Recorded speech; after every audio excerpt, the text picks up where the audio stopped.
Okay, I got 7 o'clock. You ready?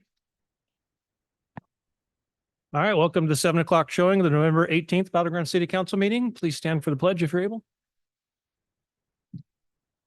To the flag of the United States of America, and to the republic for which it stands, one nation, under God, indivisible, with liberty and justice for all.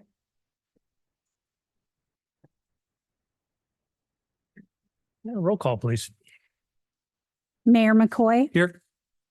Deputy Mayor Bowman. Here. Victoria Ferrer, Present. Councilmember DeRocher, Here. Councilmember Cortez, Councilmember Davis. Here.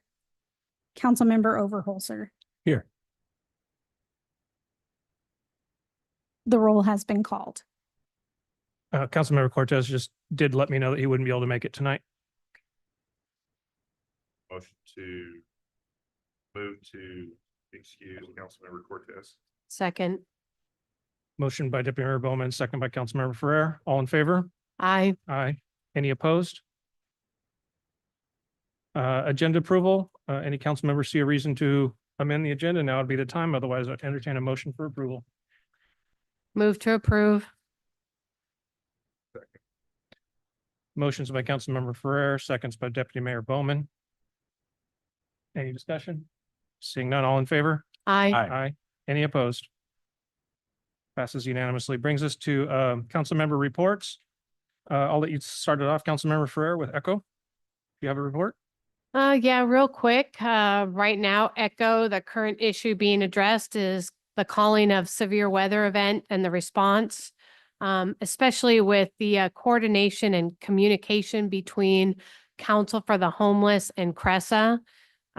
We learned the difference. There's a difference between the definition and the criteria for between Council for the Homeless and CRESA. So Council for the Homeless, as we already, most of you probably are aware that theirs is more when they put out severe weather warning, it's specifically for the population, the vulnerable population, such as those that are homeless, versus CRESA, which is more about like disaster. So black ice, something that affects every single one of us. So they're working on that, coordinating what would be the best, organization to handle that, the calling of severe weather.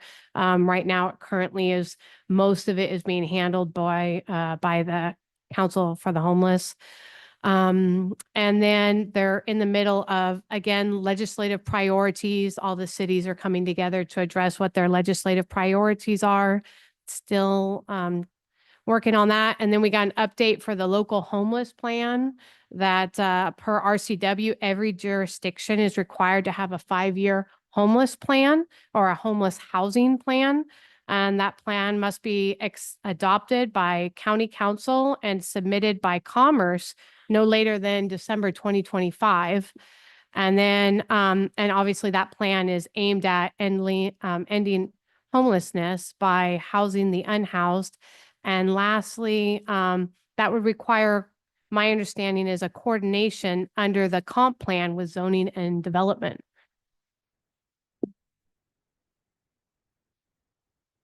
Thank you. And Councilmember Davis, Mosquito Board. Yes, we met last week. As it is with everybody, it's budget season. And so we approved a budget. It's 1.54 and some change. Right now, it's obviously the off season. We had a pretty good year mosquito wise, but now it's time to start buying the supplies for the upcoming months. And so now they're going to do some investigative work, and they still do some basin checking. We've had some issues with some of the tools that they used did not work, and they became ineffective. So now they're trying to revamp and find other pesticides, well, not pesticides, but other products that would work better. So that's going to be the next couple of months of prepping, and our next meeting is in February. Okay, thank you for that. Next up is the CTRAN Board of Directors meeting report, and this kind of dovetails into the mayor's report as well. So I'm going to kind of combine those two. Those of you that saw your packet, saw the board resolution that was passed last meeting. I abstained from that vote and wanted to come back to council to get direction on where council wants to go as this issue moves forward. This issue being C-Trans funding and or allowance of by state modal transportation, which may include light rail and it may include bus rapid. They really don't know yet, especially with the election. It may change. It may be bus rapid now. But I wanted to get direction from this council as I take our vote on that board, where this council wants our voice to be. So, I mean, I have my opinion, but I really want to hear from council on that so we can get a direction and a unified voice. So now would be the time, please.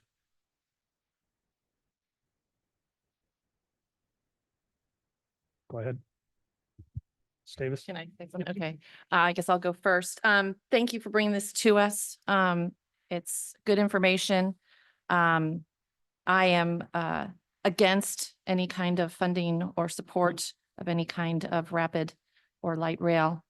So my vote would be that no. I have enough reservations that I would say no. So even the rapid bus, you're no one?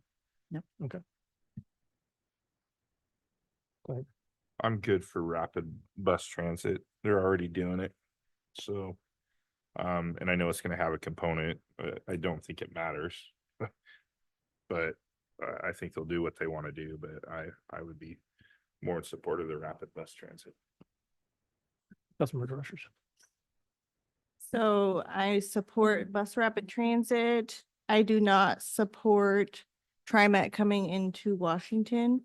We've gone over there for years. I think that's how it should be. We should continue going over there if we're gonna be doing anything. We've been servicing Portland 30 years, so I What- don't see why we would suddenly allow them to come over here when they've refused to service us this whole time. And without funding, I think. Correct. Yeah, I got a little backstory on that, so that was helpful. My concern for the city is that why this resolution changed their absolute refusal to be able to consider it. It didn't start funding anything yet. It just allows them to go and ask for grants for whatever the mass transit will be. My concern is that if funding does start to come out, that it would come out of the fund that we all pay into, the 0.7 sales tax. And currently Battleground doesn't get all the services all the cities do. So we do not get current. Every other city in Clark County does, but yet we're paying the same tax rate. So for me, that's the position I would like this council to get behind, is we're not in favor of any funding mechanism that degrades the fund balance that C-Tran has until, at the very least, Battleground is on level footing. And what I'm hearing is even then, light rail, not something that this council is interested in, but bus rapid, because the bridge will have to have a mass transit component to get federal funding at all. So although I empathize with Councilmember Davis's position, it's probably not, it's untenable really. So with that, I'll try to bring it back. The issue with these is they come hard and fast as far as, the meetings are in between. So it's hard to come back and get council input. So as stuff comes up, if you see it, reach out to me and let me know. But for now, that's kind of where my head is, and that's what I'm hearing from council. So I appreciate you having that discussion so we know where to go from there. Any other additional council member reports this evening? Actually, I have one, if it's okay. We moved up our EMS2 meeting to today from December 9th. And so I do have an update on that. We received the 2023 annual ambulance report from Fire District 5 in cooperation with AMR on behalf of the city of Vancouver. We also spoke about the EMS interlocal co-op agreement with the how it's going to be going before County Council 1119 for approval. And the EMS interlocal with Vancouver was discussed in the Vancouver City Council today. And then we also built a work group for discussion of 2026 and beyond, with the likelihood of looking at an RFP and creating a timeline for that for the interlocal for EMS too, and with Clark County and ourselves and the Center, Ridgefield and Woodland. And then spoke about hiring on an EMS consultant, which we've already budgeted for out of the fund balance that is paid when AMR is late to calls. They get penalized, and that fund gets put into an account, and then we're able to draw off of that for these kind of things. So the EMS consultant, I believe, is pre-approved for $100,000 for that consulting, and I would have to consult with the work group to see what direction we had gone with that. But I would like to thank our city manager, Chris, for stepping up and joining that work group. As myself, I could not be a part of that due to a quorum with a 3-member council, and Sue Marshall being on that work group. So thanks to Chris for that. And for those that are unaware, this is to make sure we have ambulance service in 2026. Is that pretty much the summary? Yes, ambulance service, ground transport in 2026 and beyond. So next up, sorry, are you done? Okay. Position, there's a council liaison position Deputy Mayor Bowman holds on the disability board. Anybody have any issues with Deputy Mayor Bowman serving another year on that board? If not, I'll take a motion to approve the reappointment. Approve reappointment. I'll second that. All those in favor? Aye. Aye. Any opposed?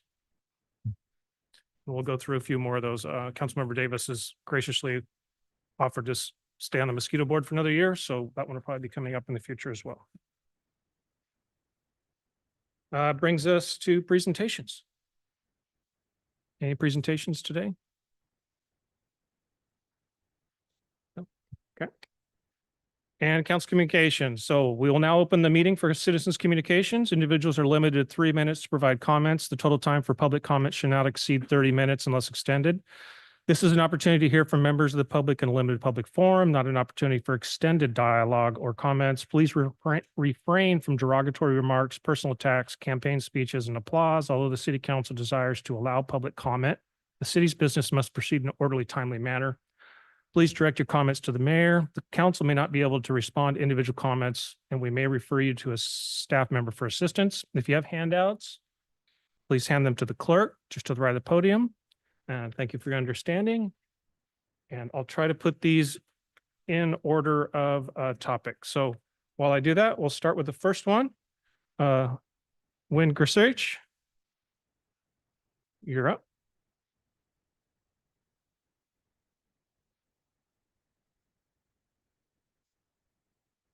Hi, my name is Wynn Gersich, and I'm here tonight to ask you to do a moratorium on the fluoride. I know that you're going to do some kind of work session in January 6th, but why do you need to wait that long?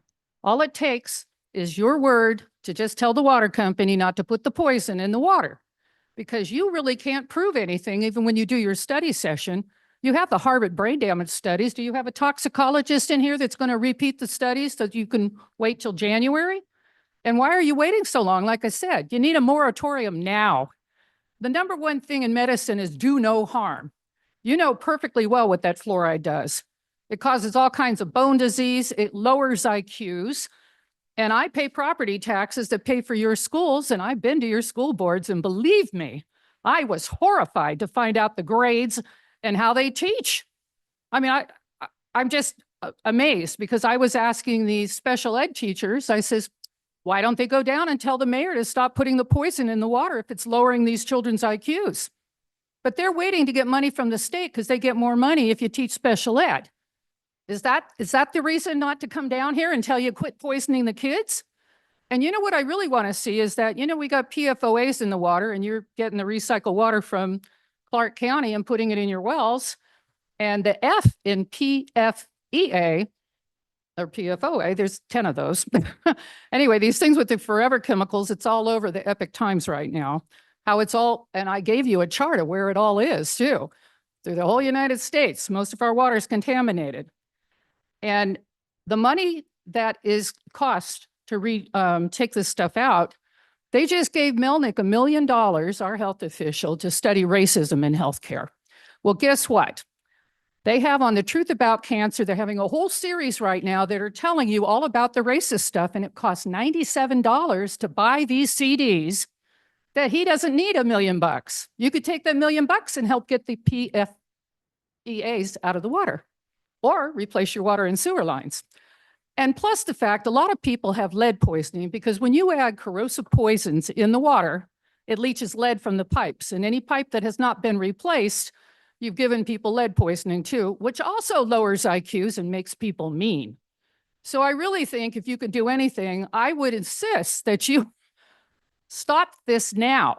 Have a moratorium, stop the poison, take all the dentists in Battleground down to the water company and let them witness when they put this poison in the water and give them the bag that they have it in with the skull and crossbone on so they could put it on the wall in their office to show people what they want us to drink. It's poison and no dentist can prove that it's not.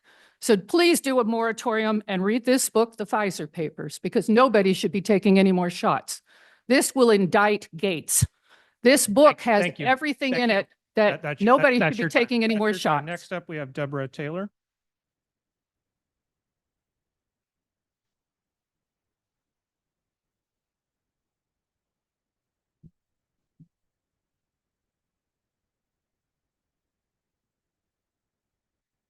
Good evening. I'm Deborah Taylor. I'm a Vancouver resident.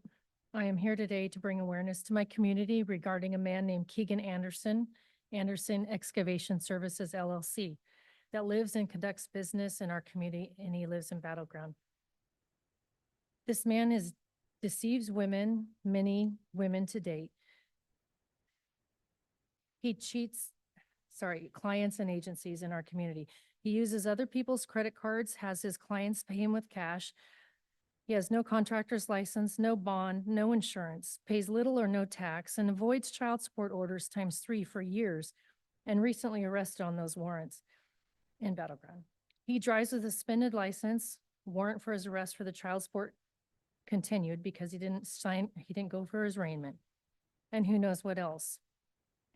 Just in the past 2 weeks, he left Rocky's Restaurant down here in your community and left a tab of $140, dining all morning long, drinking alcohol.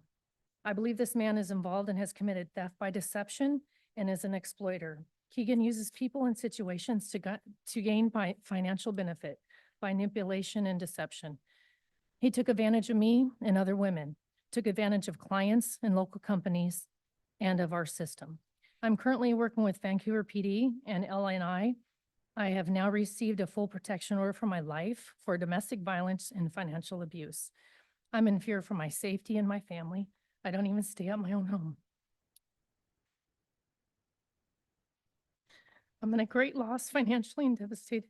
Usage of my credit cards and cash totaling up to $100,000. This is affecting my personal well-being. I'm a single parent and my credit history and score has been affected.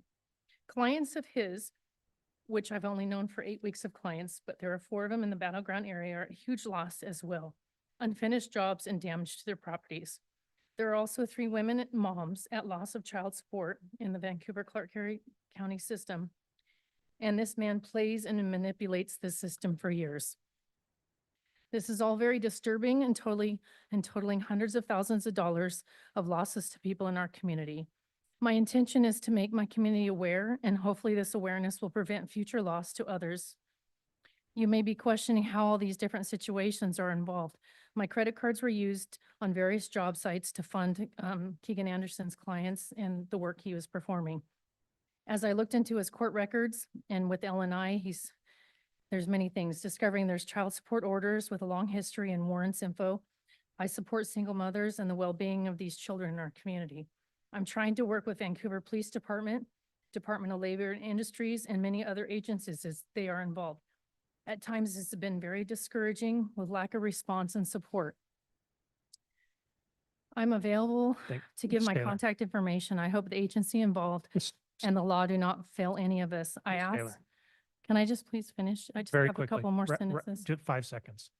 Got to be fair to everybody. I ask that if others are affected, that they contact VPD or LNI. Thank you for your time. In fact, the public will hear me today at this public forum and also in Clark County. In Vancouver City Council, the public forum, they cut the time and the mic off and we weren't heard. People in our community have a right to speak and also be heard. Thank you. Thank you. Next up, Kathleen Falk. Thank you, Chief.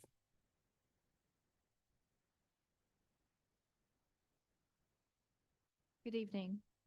My name is Kathleen Doherty Falk. My address is 17220 Northeast 226th Street here in Battleground. I've been a resident of Battleground for 26 years. Thank you, Mayor McCoy, Deputy Mayor Bauman, and council members.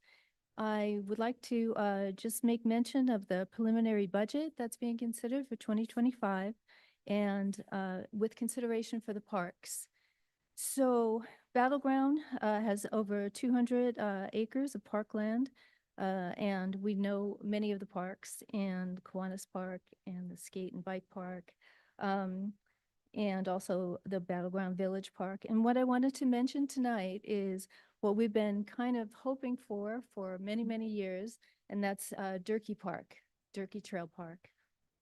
So I know it's had, considerations for other things, and the other parks, they have, playgrounds, picnic tables, benches, open grass spaces, paved paths, and walking trails. And so it's understood that there's going to be a budget for maintaining those parks. And all I would like to do with my friends and my neighbors is to mention, since Durkee Park, Trail Park, has been gifted, it would be nice to get some funding, to get some footing, literally some footing there. I've been passing by it for 26 years.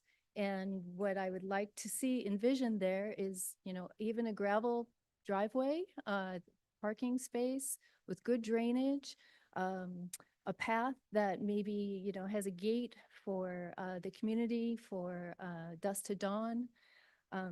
I myself understand what it is like to maintain property. For years, I leased land from the DNR behind my home. I live very close to Durkee Park, and I know herbicide is going to be needed, brush hogging, mulch, and we could all work with the community for those services. And there's a host of volunteers that could actually get some budgeting done for you if you don't have the staff to do it. Because we would like to see something done in 2025 that would at least get us on the path to using Durkee Park for what it was intended to be, a nature trail park, for the community and for education for the kids, and to just have it sit there for another 26 years, not having anything done. Just it's not going to take an act of Congress, and it's not going to take a ton of money just to get it going. So thank you for your time, and I appreciate it very much. Thank you, Ms. Falk. Next up, it just says Susan Tripp family.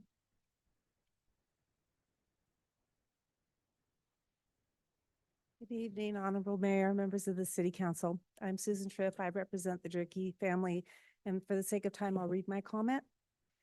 First, I'd like to express my appreciation to the council for the new Durkee Master Plan. The family's thrilled that it meets the original intent to provide walking trails and nature's serene beauty.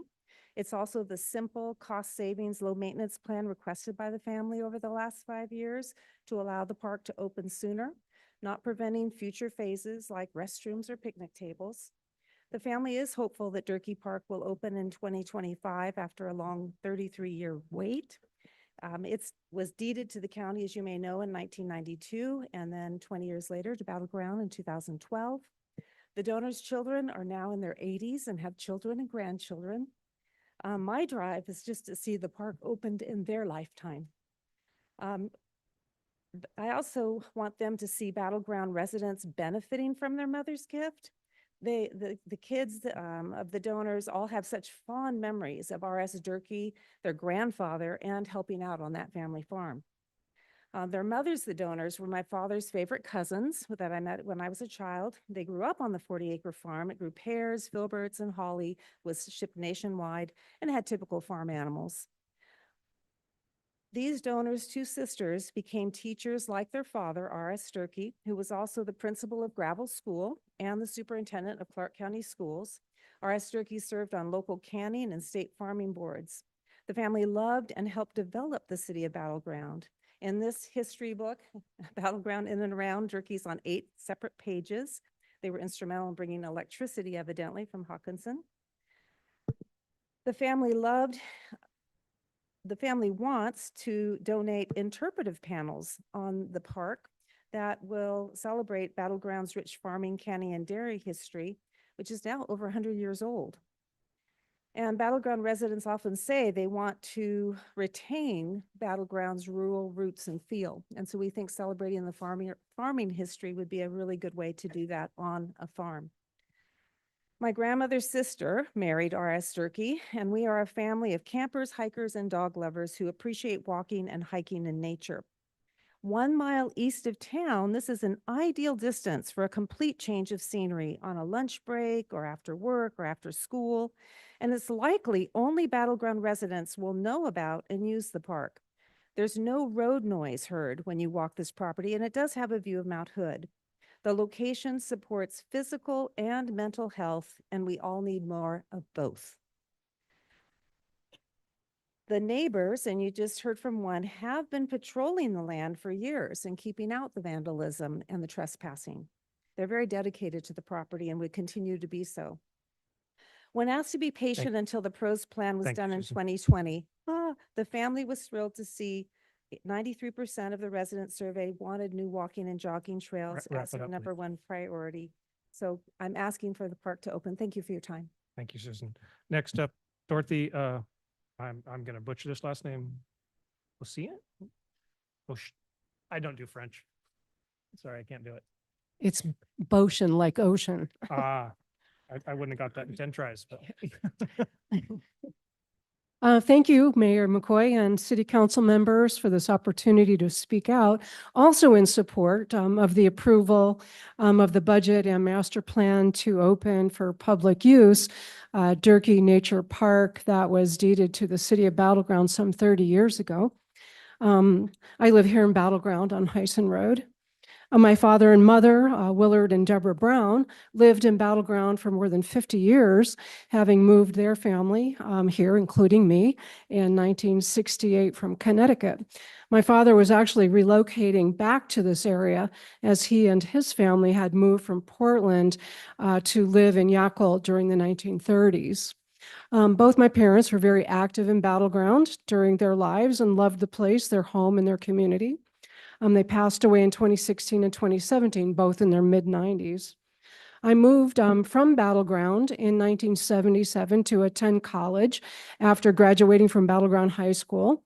Back then, I remember how rural Battle Ground was, the dairy and other farms and all the open spaces. But having moved back here into the area 10 years ago from Rhode Island to help with the care of my parents, I was really astonished by the loss of this farmland and open space to the rapid growth and development in the area and the lack of open spaces that were made available for public use in or near the city. As this area gets more and more developed, I, as a citizen, would love to be able to have available access to larger public use open spaces like Durkee Park to walk in and enjoy the beautiful natural environment that Battle Ground has to offer, especially for people like me who can't just walk out their door. I live on a very busy street, and so I need to be able to drive someplace to actually get out into the environment, which I do often. But in consideration of the legacy of those who sit here today on the council, funding the development of Durkee Park for public use would be the best endorsement for the continued preservation of larger swaths of land for public use in our area. I encourage you to approve the budget, the master plan, and the development of this 35-acre park for our current citizens and for our future inhabitants. Thank you. Thank you. Next up, Don Herring. About the Battleground Chalachi Trail build.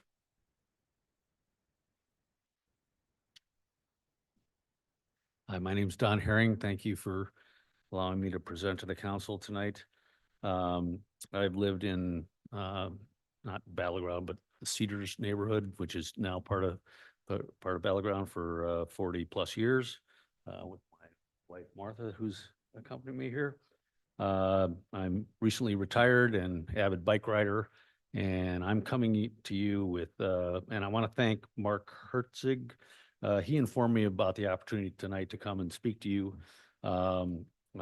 What I'm really wanting to do is build out the Chalachi Prairie Trail from Battleground Lake to the new park, the new Jolma Park that's at Cedars there, which would give access to all Battleground residents, walking access and or bicycle access to both of those parks.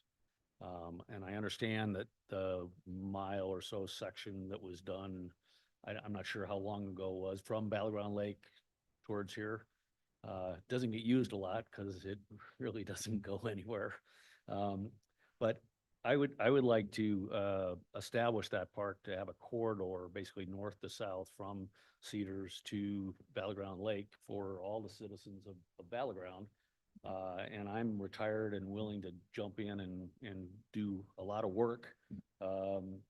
So why do we need this trail? I mean, the traffic's increasing in Battleground. It's my grandkids live on the north side of Battleground, up by Battleground Lake Park, and we often try to bicycle, and it's pretty hazardous to bicycle on 142nd and also the road up towards Battleground State Park. And so the other thing is the new county park, the Jolma Park there, actually provides about half the distance from the Cedars to Battleground, a trail, the old Cedars Golf Course Trail. And it eliminates the most expensive part of the project, which was going to be the trestle, going over the trestle. Because there's bridges across Salmon Creek, and that get them the other side. So there's only about a mile from there to 199th that has to be built out to complete the section from Battleground, from the Cedars to Battleground. On the other end, I'm sure the council's aware of, the mile that was put in, and I'm not sure of the distance from Battleground State Park, Battleground Lake State Park to Battleground entirety. I think it's about 3 miles, so there's probably 2 miles. The point is, there's about 3 miles total that have to get built out. And I'm hoping that, so therefore I think it'll be, and the plans all been done. I mean, I've got copies of the county plans that's been done for the whole section. It's not detailed plans. But so there's a plan in place. The county owns the property. The cost is going to be a lot of excavation, but I'm willing to help out. I just want direction from the council on, I want your support and I want direction on how to get going on this. All right. Thank you, Don. And you're welcome to send me an email and I'd be happy to have coffee with you. You're welcome to send an email to me and we can have coffee and I can give you some historical. Happy to do that. Mr. Roland Tripp.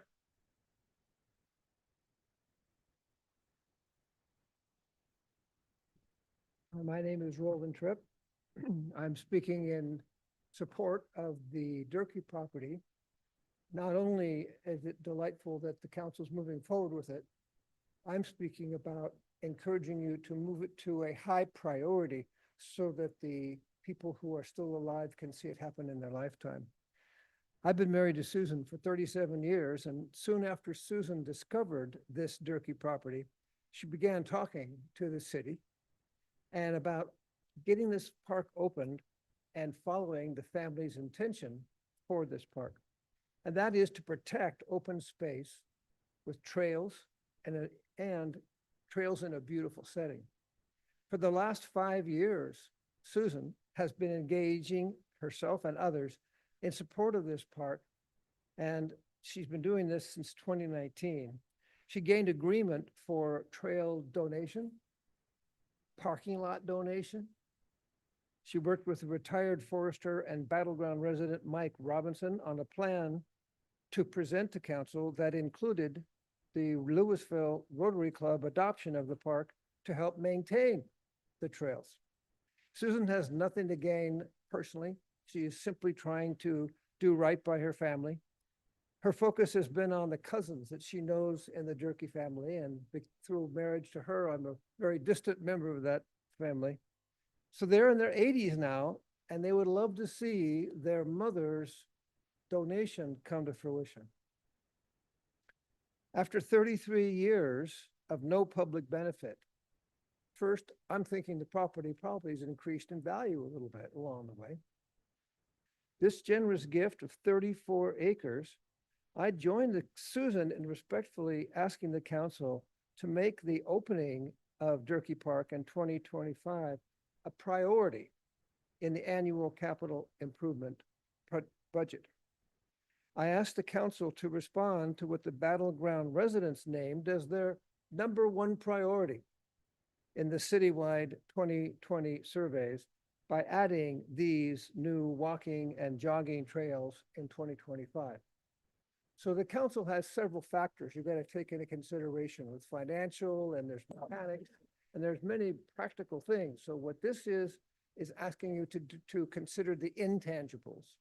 The idea that putting something like doing what's right and having a priority for carrying through on old promises, an increased priority that might push it ahead of some other priorities where there may be reasons that there might otherwise have been done first.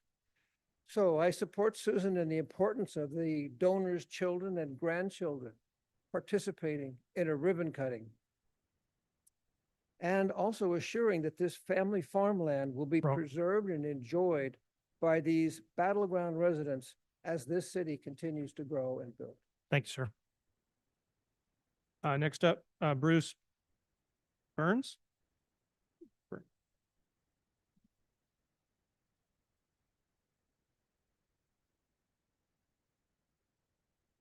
My name is Bruce Barnes. Thanks for the opportunity to speak this evening, Mayor and City Council. First off, I'd like to commend your police department for doing an outstanding job a couple of weeks ago in a situation that happened here in Battleground. They were outstanding, and the after effects were outstanding when they called us back. So I just want to personally thank every one of those folks that were involved in that. Police get a lot of flack from the public, but you know, I'm a law and order person. Right is right and wrong is wrong. So I want to personally thank them first and foremost. Secondly, I want to talk about, work being done in your community by unlicensed contractors. And I'm a taxpayer. I'm a business person.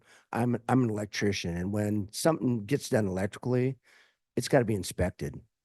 And if somebody doesn't, and they're not licensed, an investigator comes out. That's not the case when there's dirt work being done and people's properties are being destroyed and the Lewis River is being destroyed and people are getting fined on their properties for work that was supposed to be permitted, and they had no idea when they hired a general contractor that was a fake one to do this work. These people have unfairly been ripped off, and it needs to be investigated and looked into by your city council and your planning and development people, because people shouldn't be levied fines against them when they were taken advantage of. Thirdly, I want to talk a little bit about C-Tran. I've been to their C-Tran meetings, and it's a waste of tax dollars. Nobody rides those buses.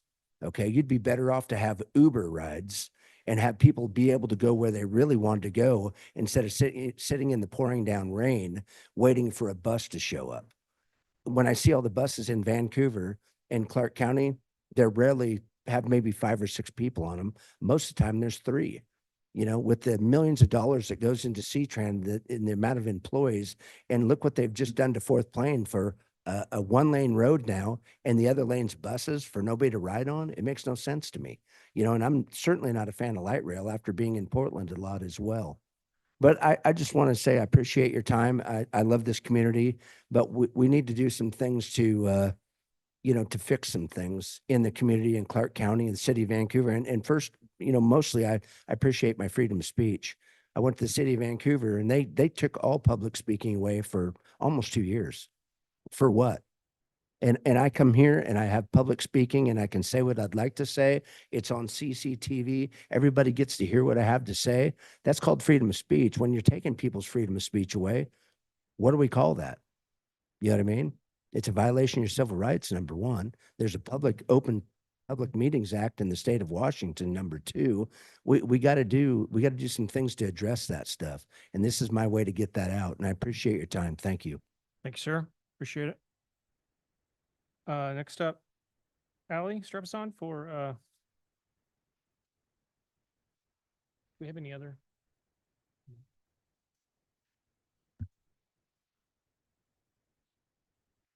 Good evening. My name is Ally Strapazon. I am a resident and business owner within the Battleground city limits. I am here tonight to express my emphatic opposition to the proposal to start council meetings with prayer.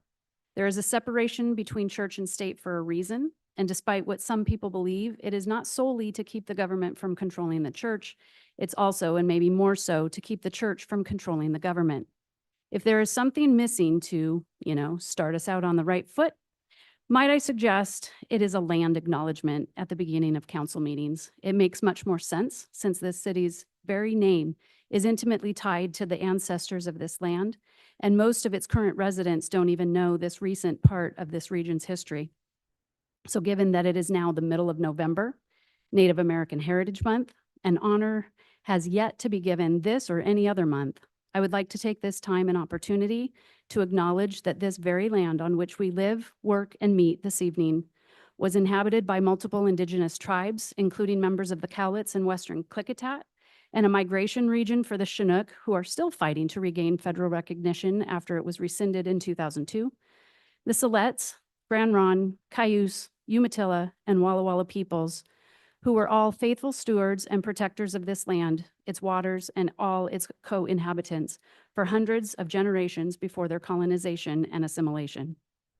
I will close by saying that the right foot is in the proverbial eye of the beholder. So my question is, whose right foot will actually be allowed to be represented by this proposal? It was said that all recognized religions would be welcome to open the meeting in prayer. Will you seriously allow representatives from the Church of Satan, a Wiccan church, an Islamic mosque, or Buddhist temple to open the Battleground City Council meetings in their recognized religion's prayer? Is this the right foot you are referring to? I believe honoring those who were here long before us is actually the true right foot. Thank you. Thank you, Ally. Next up, Jessica Cole.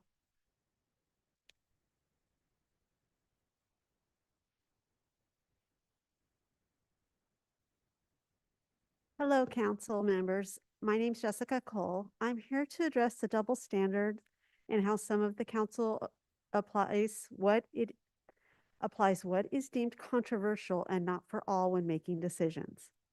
Earlier this year, a minority of council members blocked a pride proclamation, dismissing it as controversial and not representative of all residents. Now there's a proposal to begin meetings with prayer, a practice that is also controversial and does not reflect the beliefs of all Battleground residents, including those who practice no faith at all. This uneven approach selectively enforces what is deemed acceptable, favoring personal beliefs over fair representation of the entire community. This raises questions about implementation of this proposal. For example, will churches that believe only men should hold positions of authority and that women should never have authority over men be permitted to lead a prayer? Will there be equal opportunities for non-Christian faiths to participate? Most importantly, how will council ensure that individuals who do not adhere to any faith are equally respected and included in this process? Prayer inherently excludes those without faith, undermining the idea of a truly inclusive government practice. Additionally, the council has cited Clark County Council's practice as justification for incorporating prayer. Yet Clark County has issued pride proclamations each of the past 3 years. It is contradictory to follow their example of prayer while disregarding it on pride proclamations. I would like to share some of my background with you. Growing up, my parents exposed me to a variety of Christian faith traditions, including Pentecostal, mainline, charismatic Catholic, and Spanish-speaking churches. As an adult, I have also attended Reformed churches and non-denominational churches. My family has a long history of involvement in ministry. There's a long line of pastors in my family, and one of my great aunts was an evangelist. This diverse spiritual background has given me a broad perspective of faith and its role in community life. I urge the council to address these inconsistencies and to ensure that decisions are made fairly and consistently, reflecting the diversity and values of our entire community. Thank you for considering this perspective and for taking seriously your responsibility to represent all Battleground residents, including me, as I am represented by each of you. Thank you. Thank you, Jessica. Next up, Bev Jones.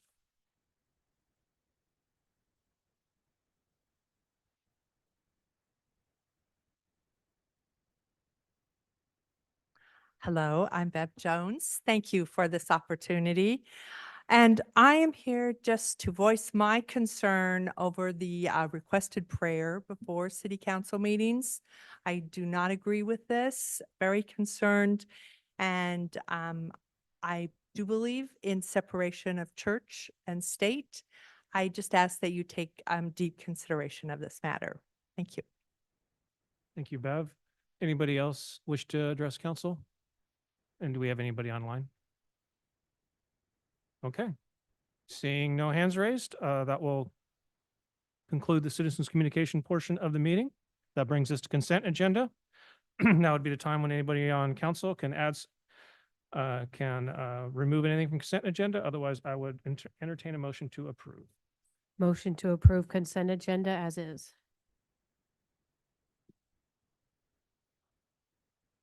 I have a motion by Councilmember Ferrer and a second by Councilmember DeRochers. Any discussion? Seeing none, all in favor? Aye. Aye. Any opposed? Okay. That brings us to Megan. Do you want to open us up before we open the public hearing, or? Yes. Good evening, council. Before you, you have our second public hearing for ordinance number 2024-12, which is the 2025 operating and capital improvement budget. This is your opportunity to accept public comment on the budget, and then afterwards either have discussion, ask questions, ask me to modify before the final public hearing December 2nd. Just as a reminder, we do have to have an adopted budget before the end of 2024 to go into 2025. Okay, with that, we ready to open the public hearing then? Yep, okay. I will now open the public hearing at 7:48 PM. For public testimony, individuals are limited to 3 minutes to provide comment on ordinance 2024-12 fiscal year 2025 operating and capital improvement budget. Are there any members of the public who wish to provide testimony on the proposed 2025 budget? Anybody online? No? Okay, seeing no further members of the public wishing to speak, I now close the public hearing at 7:48 PM. Council, if you have any, this would be the time now, if you have any questions, or as Megan, I'm sorry, do we need to read the ordinance title? We're not voting on it. Yeah. Still would need to read the ordinance title? Yeah, well, Liz said to read the ordinance title, so let's just do that. I don't want to be in trouble with Liz. It's a bad place. Ordinance number 2024-12, an ordinance adopting the 2025 budget for the city of Battleground, Washington, and providing for effective date thereof. Okay, council now, if you have any questions or something you want to see at the next meeting regarding the budget, something in the budget you don't like that you want to come back, now would be the time. Go ahead. Thank you, Mayor. So obviously we know where I'm going, wanting to just get some changed it, the Florence Park North to South. That's the only thing I have. Sorry, say that you want to do what? So right now we have a grant given to us and it says for the Florence Park North. And so I'm asking it to be modified to the South Park instead, which the grant gives us permission to do that. Is that in the is the specificity in the budget to It this? says we changed it to be just the Florence Robinson project as a whole. And then before they break ground and do the project, the intent was to bring it back for the location of that project. And Mark can correct me if I am misunderstanding. He's giving me the thumbs up. So that is the intent. Okay. You good with that? It wasn't specific to Florence Robinson, right? It could be a different park.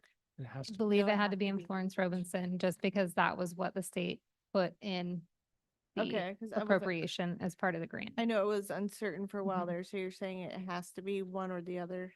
Correct. North or south? Okay, thank you. Yeah, we did some clarification with the state and it seems like it can be one or the other, but it had to state Florence. Thank you. Any other issues that, now would be the time?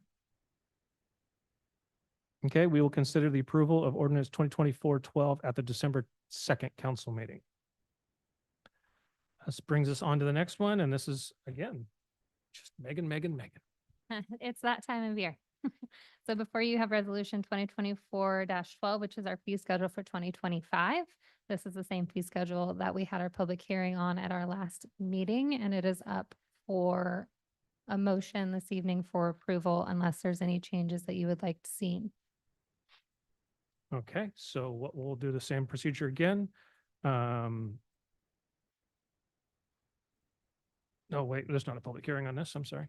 Have we had any communication presented regarding this business item that needs to be shared, council? Okay. So then, at this time, open up for discussion or entertain a motion. What's that? This has the fire impact fees in it, Correct. so I'll be abstaining from this Or vote, recusing? or recusing from this vote, yes.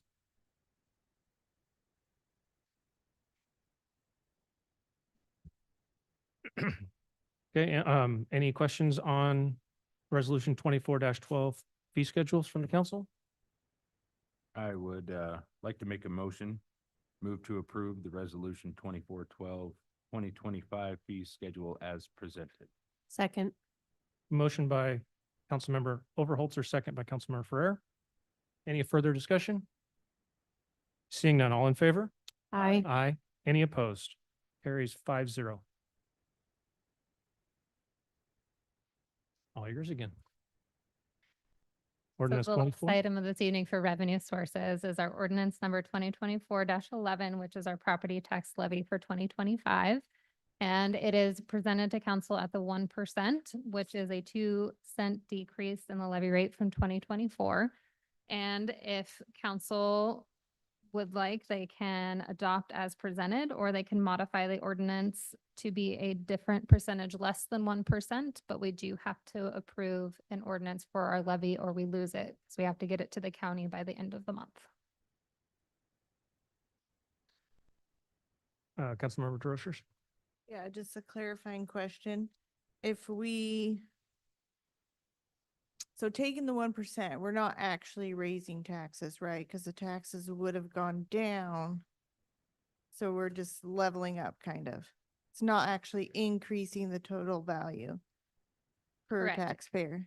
As a whole, because you've added more people to the city, so individually. So if you look at the table in the staff report, it shows you what it does in those two columns. The blue highlighted is the existing this year, what people are paying. And then as you go down, depending upon your home, if you have a 0% increase to AV, you're actually seeing a reduction in your property taxes. However, if you see, say, a 10% increase in your assessed value, then you will see a slight increase. The difference between the 0% and the 1%, or taking the 1% and the 0%, is about a $5 difference for the entire year, regardless of your assessed value. Thank you. Any further questions or comments on this?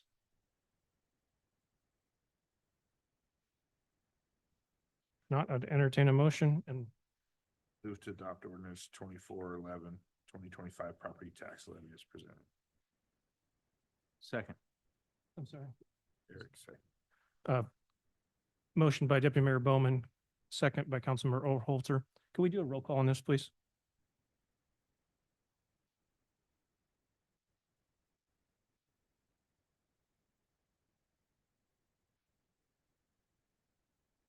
Councilmember Farrer, Nay. Councilmember DeRochers,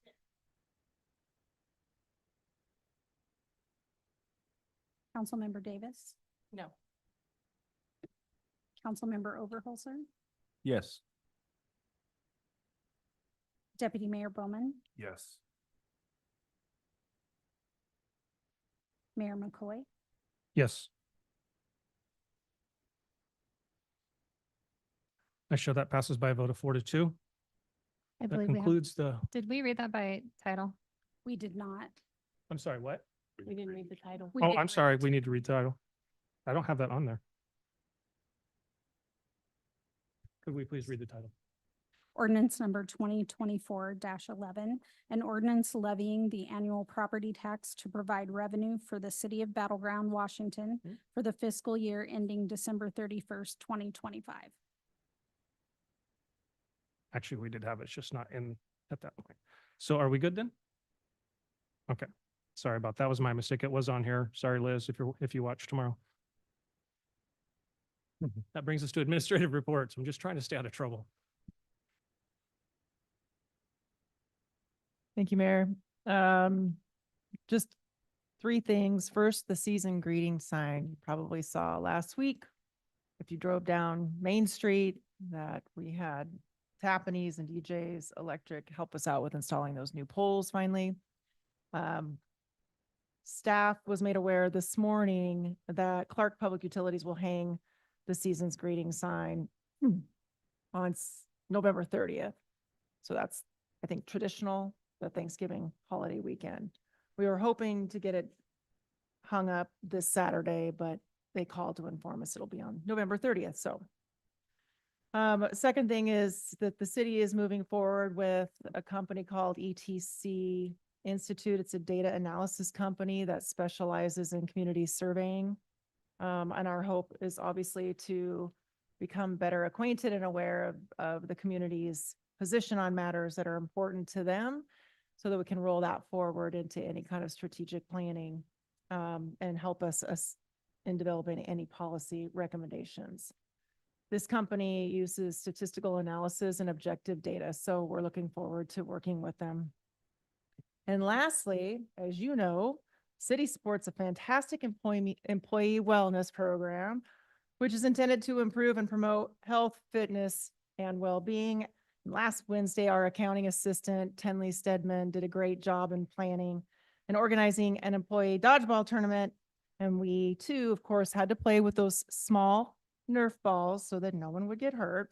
But a big shout out to council members Overholser and DeRochers for joining in with the city employees. You guys rock. We had a blast. But for the record, I don't want to be opposite Councilmember Overholser on a team anymore. That's the end of my report, Mayor. This brings us to council communications. Any council communications?